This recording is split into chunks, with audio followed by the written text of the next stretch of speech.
নতুন পুজো অনেক হলো, এবার পুরনো পুজোর গল্প হরিদেবপুর ৪১ পল্লীতে। সেই আগেকার পুজো ৩৫০ বা ৪০০ বছর আগের যে পুজো ছিল বলেই বাংলার দুর্গাপুজো আজ আন্তর্জাতিক শিল্পকলার প্ল্যাটফর্ম। যে পুজোর ইতিহাসের ধারাবে আজ বাঙালির পুজো ইউনেস্কো ইন্টারলেজিবল হেরিটেজ। কেন পারেনি জানিস?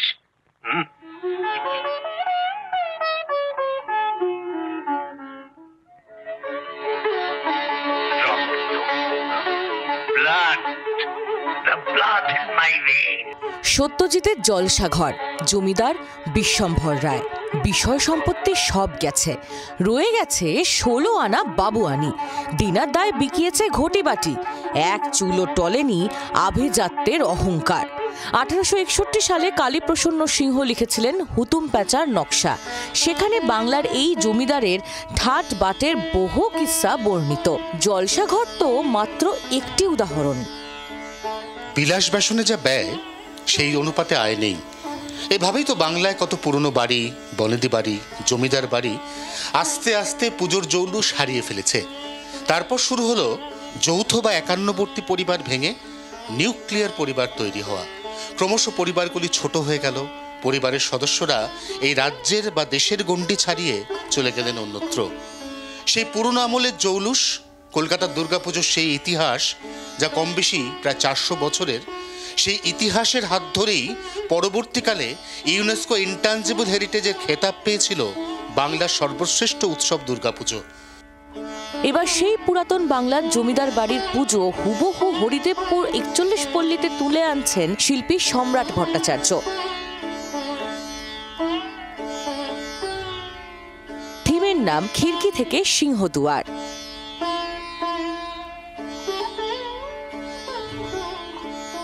খিড়কি থেকে সিংহদুয়ার, তো এই নামটা রাখার পিছনে একটা বিশেষত্ব আছে, যে কারণ হলো যে আমরা যে এখন বিশ্বজনীন থেকে সর্বজনীন থেকে বিশ্বজনীন হয়েছি, তার পিছনে কিন্তু অবদান আছে সেই রাজবাড়ির পুজো এবং পুরনো আমলের পুজোগুলোর, যেটা আস্তে আস্তে আমরা দেখছি যে ম্যাক্সিমাম রাজবাড়ির পুজোই বিলুপ্ত হয়ে গেছে। কারণ পরিবারের সদস্যরা যেহেতু বাইরে বাইরে থাকেন বা কাজ করেন, ওই পুজোর সময় ফেরেন, আস্তে আস্তে পুজোটা ছোট হয়ে যাচ্ছে।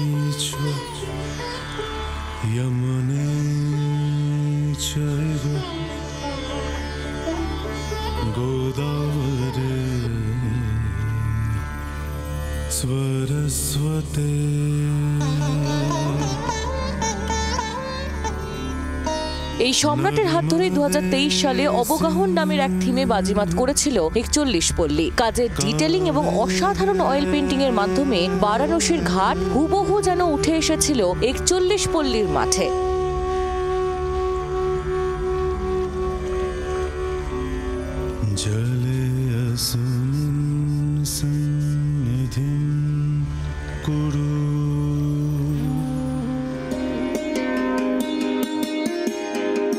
দু ২০২২-এ শক্তি শর্মার কল্পনায় ৪১ পল্লীতে তৈরি হয়েছিল গোলক ধাঁধা। রিয়েল বনাম আনরিয়েল ইনস্টলেশনের মাধ্যমে চমকিত হয়েছিলেন দর্শকরা।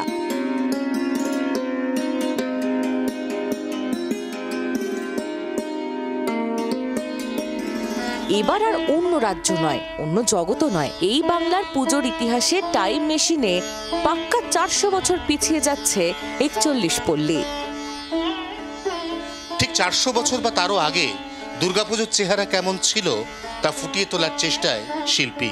সব মিলিয়ে হরিদেবপুর ৪১ পল্লী ক্লাব প্রাঙ্গণে এলে আপনাকে ফিরে যেতে হবে প্রায় ৩৫০ বা ৪০০ বছর আগের কলকাতার দুর্গাপুজোয়।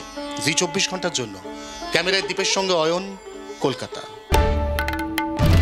বাংলার আওয়াজ, বাঙালির আবেগ, জি ২৪ ঘন্টা।